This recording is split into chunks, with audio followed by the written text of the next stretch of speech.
We're back into pre-season for the Betfred Super League. Are you excited to get stuck into a new year? Yeah, definitely.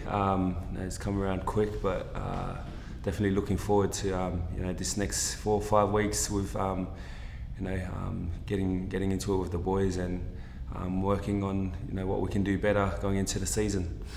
You had a brilliant year in 2022 in the Betfred Super League. Were you kind of almost surprised at how quickly you kind of got back into it and how much you enjoyed it?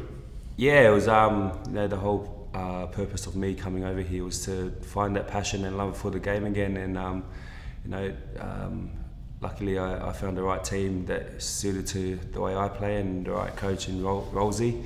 So I knew I had it in me, and it's just finding that right environment, which I did in Salford. So it's definitely been an enjoyable season last year.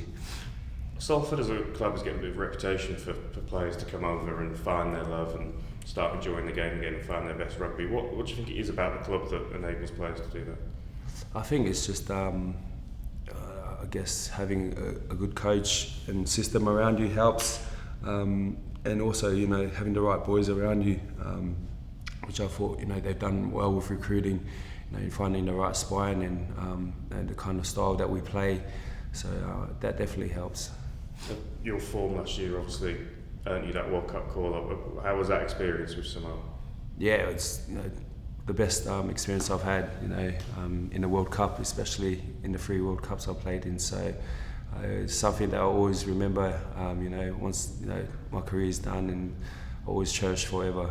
It was, you could see it all around the world and the impact that had. So yeah, definitely one of the best memories.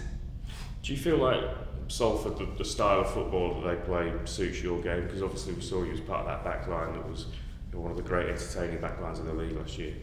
Yeah, Rolsey, he was drilling into last year's pre-season as I came to the back end of it.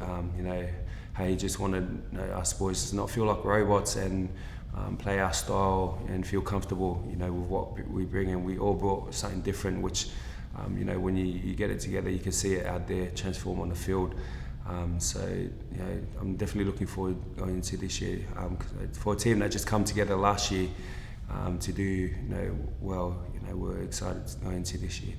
You've put pen to paper on a new contract. You must feel that there is platform for success for this team, and that you can go on and do something special. Yeah, it's I wouldn't have re-signed if I didn't see potential in this club and team, and I'm hoping we can keep the kind of same group and just kind of show loyalty and return the favour to the club that gave me a chance to find my form and find my love for the game again. So I'm definitely excited for the next few years to come. How did you find playing in front of the Super League crowds last year? A lot of the Australian and overseas boys that come up from the NRL say that it's a very different experience. How did you find those atmospheres? Yeah, I enjoyed it.